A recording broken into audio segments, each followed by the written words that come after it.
بھائی نے what's app پہ ایک فوٹو بھیجی, کسی قبر کے اوپر لکھا ہوا ہے قبر والے کا نام, اور اوپر یہ لکھا ہوا ہے کہ مجھے روز محشر کا کوئی ڈر نہیں ہے کیونکہ میرے پیر جو ہے فلاں شخص ہیں.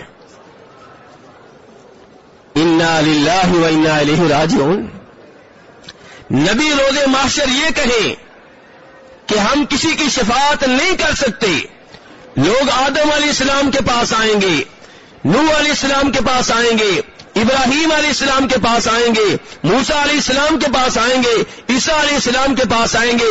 ہر نبی یہ کہہ رہا ہوگا ان ربی قد غضب اليوم غضبا لم يغضب قبله مثلا ولن يغضب بعده مثلا.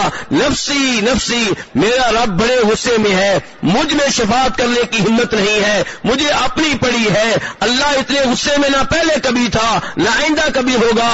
اذهبوا الى غیری, کسی اور کے پاس چلے جاؤ, میں شفاعت کرنے کی ہمت نہیں پاتا. اور یہ لکھتے ہیں کہ ہمارے جو ولی ہیں, ہمارے جو پیر ہیں, وہ ہمیں بچا لیں گے. پھر کہتے ہیں ہم شرک نہیں کرتے, تم ایسے لگے رہتے ہو. پتہ نہیں بھائی شرک کس بلا کا نام ہے. اگر قبر والے کو پکارنا شرک نہیں ہے, قبر والے سے مدد مانگنا شرک نہیں ہے, قبر والے کو مشکل کشا, حاجت روا, مختار کل سمجھنا شرک نہیں ہے, اور یہ سمجھنا کہ روز محشر مجھے میرا یہ پیر بچا لے گا, یہ اگر شرک نہیں ہے تو بتائیے شرک کس بلا کا نام ہے. اللہ کی پناہ مانگنا یہ عبادت ہے. اور یاد رکھیں لا ملجا ولا منجا منک الا الیک. نبی علیہ السلام اللہ کو مخاطب کر کے کہا کرتے تھے یا اللہ جب تجھ سے ڈر کے بھاگوں گا تو بھاگ کے پناہ لینے کے لیے تیرے پاس ہی آؤں گا, کوئی اور پناہ دینے والا نہیں ہے. اللہ کے عذاب سے بچنے کے لیے پناہ لینی ہے تو کس کے پاس؟ اللہ کے مقابلے کا کوئی اور نہیں ہے جو پناہ دے سکے, جو کہے میرے پاس آ جاؤ میں تمہیں چھڑا لوں گا. اللہ کے مقابلے کا کوئی نہیں ہے. لیکن افسوس سے کہنا پڑتا ہے کہ پاک و ہند میں ایسی باتیں مشہور ہیں, یہ فلاں پیر صاحب انہوں نے اللہ کے پکڑے ہوئے کو چھڑا لیا, فلاں نبی نے چھڑا لیا. اپنی طرف سے بزرگوں کے نبیوں کے فضائل بیان کر رہے ہیں اور حقیقت میں شرک کے الفاظ اپنے منہ سے نکال رہے ہیں. جس پہ رب ناراض ہو جائے, جس کو رب عذاب دینے پہ آ جائے, جس کو رب پکڑنے پہ آ جائے, دنیا کی کسی طاقت کی مجال نہیں ہے کہ اسے چھڑا لے. 12واں سپارہ سورہ ہود. نوح علیہ السلام کا بیٹا طوفان آنے پہ ڈوبنے لگا ہے تو نوح علیہ السلام نے اللہ سے درخواست کی ہے کہ یا اللہ اس کو عذاب سے بچا لے, یہ میرا بیٹا ہے, میرے اہل و عیال میں سے ہے. اللہ نے کیا نوح علیہ السلام کی درخواست قبول کی؟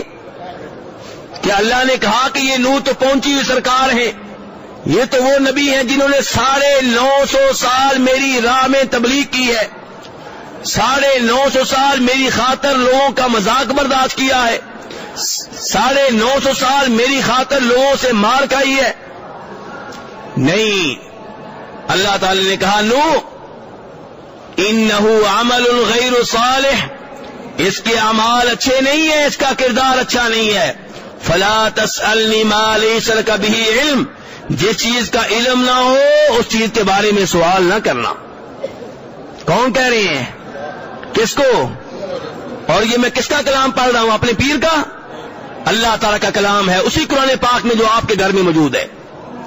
فلا تسألنی ما لیس لک بہ علم. اللہ نے کہا نو آئندہ وہ سوال نہ کرنا جس کی حقیقت کا تمہیں علم نہ ہو. انی اعظک ان تکون من الجاہلین, میں تمہیں نصیحت کرتا ہوں کہ آئندہ کبھی ایسی سفارش کی, ایسی درخواست کی تو تمہارا شمار جہلوں میں سے کر دیں گے. کس نبی سے کہا جا رہا ہے؟ 950 سال تبلیغ کرنے والے نبی سے کہا جا رہا ہے. اور نبی بھی اللہ کے مقام کو سنتے ہیں. لوگ تو ہمیں یہ کہانیاں سناتے ہیں کہ ہمارے پیر صاحب نے بڑے مراقبے کر لیے, بڑے چلے کاٹ لیے, اور ہم ان کی قبر پہ چادریں چڑھاتے ہیں, ہمیں بچا لیں گے. ہم نے ان کو بکرا دے رکھا ہے, وہ ہمیں بچا لیں گے. نوح علیہ السلام 950 سال تبلیغ کی ہے, ایک بیٹے کی سفارش کی ہے، رب نے نہیں مانی بلکہ ساتھ وارننگ دے دی، خبردار کر دیا، تنبیہ کر دی، تو نوح علیہ الصلوۃ والسلام سمجھتے ہیں کہ رب کا کیا مقام ہے اور رب کے سامنے میں کیا ہوں۔ فوراً اللہ تعالیٰ سے دعا کی، کیا کہنے لگے؟ ربی انی اعوذ بک ان اسألک ما لیس لی بہ علم، یا اللہ میں اپنے آپ کو تیری پناہ میں دیتا ہوں کہ آئندہ میں کوئی ایسا سوال کروں مجھے تو بچا لے، مجھے ایسا سوال کرنے کی یا اللہ آئندہ ہمت ہی نہ دینا، یا اللہ مجھے آئندہ ایسی سفارش کی توفیق ہی نہ دینا، یا اللہ میرے اوپر یہ فضل فرما، مجھے اپنی پناہ میں لے لے تاکہ آئندہ میں کوئی ایسی سفارش نہ کروں، اس دفعہ معاف کر دے، اگر تو نے معاف نہ کیا وَإِلَّا تَغْفِرْ لِي وَتَرْحَمْنِي أَكُن مِّنَ الْخَاسِرِينَ، یا اللہ اگر اس دفعہ تو نے مجھے معاف نہ کیا، میرے اوپر مہربانی نہ کی، میرے اوپر رحم نہ کیا، میرے اوپر ترس نہ کھایا، یا اللہ میں تو پھر گھاٹے میں رہوں گا۔ کیا نوح علیہ السلام نے آگے سے کوئی دھمکی دی؟ جی، کہا کہ یا اللہ میں نے 950 سال تبلیغ کی ہے، تو میری بات نہیں مانے گا تو میں یہ کر دوں گا۔ نعوذ باللہ من ذالک، اللہ کو کون دھمکی دے سکتا ہے؟ لیکن افسوس سے کہنا پڑتا ہے کہ آپ کی مساجد میں مولوی صاحب جب ایسی کہانیاں سناتے ہیں آپ وہاں متاثر ہو جاتے ہیں اور آپ کہتے ہیں سبحان اللہ۔ وہاں کبھی آپ نے کہا کہ مولوی صاحب کیا بات کر رہے ہیں؟ اللہ کو دھمکی کون دے سکتا ہے؟ اللہ کے سامنے اڑ کر کون بیٹھ سکتا ہے؟ وہاں تو بڑے بڑے نبی گھبراتے ہیں۔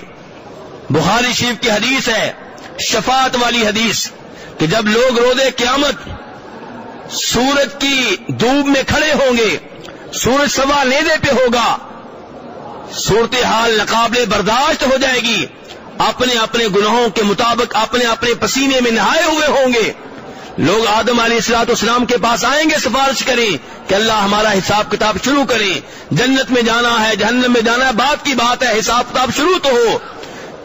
آدم علیہ الصلوۃ والسلام تمام انسانوں کے باپ، تمام نبیوں کے باپ کیا کہیں گے؟ ان ربی قد غضب اليوم غضبا لم يغضب قبله مثلا ولن يغضب بعده مثلا، نفسی نفسی، میرا رب آج بڑے غصے میں ہے، اتنے غصے میں نہ پہلے کبھی تھا نہ آئندہ کبھی ہوگا، مجھ میں شفاعت کرنے کی ضرورت نہیں ہے، مجھے تو اپنی فکر پڑی ہے۔ نبی کہہ رہے ہیں مجھے اپنی فکر پڑی ہے، جاؤ کسی اور کے پاس چلے جاؤ۔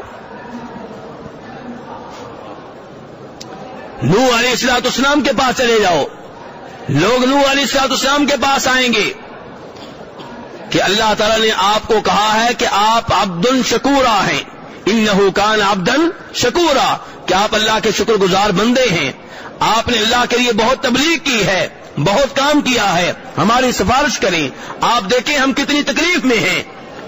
تو نوح علیہ السلام بھی وہی الفاظ کہیں گے، ان ربی قد غضب اليوم غضبا لم يغضب قبله مثلا ولن يغضب بعده مثلا، میرا رب بڑے غصے میں ہے، بڑے جلال میں ہے، اتنے غصے میں نہ پہلے کبھی تھا نہ آئندہ کبھی ہوگا، نفسی نفسی، مجھے تو اپنی فکر ہے، مجھے اپنی پڑی ہے، جاؤ کسی اور کے پاس جاؤ۔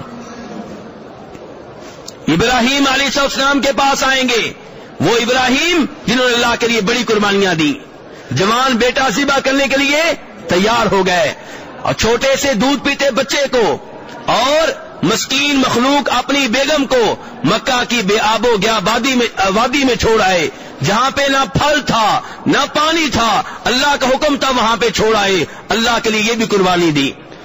والد کو چھوڑ دیا، اللہ کے لیے یہ بھی قربانی دی۔ نمرود کی آگ میں کود پڑے، اللہ کے لیے بھی قربانی دی۔ ان کی پوری زندگی قربانیوں سے بھری پڑی ہے، لیکن جب روز قیامت لوگ آئیں گے کہ آپ سفارش کریں، کہیں گے ان ربی قد غضب اليوم غضبا، میرا رب بڑے غصے میں ہے، مجھ میں شفاعت کرنے کی ہمت نہیں ہے، مجھے اپنی پڑی ہے، کسی اور کے پاس چلے جاؤ۔ لوگ ایسے ہی موسیٰ علیہ السلام کے پاس آئیں گے، عیسیٰ علیہ السلام کے پاس آئیں گے، بالآخر میرے اور آپ کے نبی جناب محمد صلی اللہ علیہ وسلم کے پاس آئیں گے اور آپ سے درخواست کریں گے کہ آپ شفاعت کریں، تو آپ بھی وہاں پہ کیا کریں گے؟ آپ کہیں گے ہاں میں کچھ کرتا ہوں، چنانچہ آپ اللہ تعالیٰ کے عرش کے نیچے آ کے سجدے میں پڑ جائیں گے۔ یہ نہیں ہے کہ وہاں پہ کھڑے کھڑے کوئی سفارش شروع کر دیں گے، نہیں، اللہ کی شان کو جانتے ہیں، اللہ کے مقام کو جانتے ہیں، اللہ کے عرش کے نیچے آ کے سجدے میں پڑ جائیں گے، اور یہ سجدہ کتنا طویل ہوگا؟ بولیے، 7 دن 7 راتوں کے برابر ہوگا۔ اور فرماتے ہیں اس سجدے میں میں اللہ کی حمد و ثنا میں وہ کلمات کہوں گا جو اب مجھے نہیں آتے، تب میرا رب مجھے سکھائے گا۔ پھر جا کر اللہ کہیں گے محمد اٹھو سفارش کرو، تب آپ کی سفارش سے لوگوں کا حساب کتاب شروع ہوگا۔ تو میرے بھائیوں، کہنے کا مطلب یہ ہے کہ اللہ کے مقام کو سمجھیے، اللہ کی عظمت کو جانیے، اور توحید کو سنبھال کر رکھیے۔ ایسے امور سے بچیے جو شرک ہیں یا شرک کی طرف لے جانے والے ہیں۔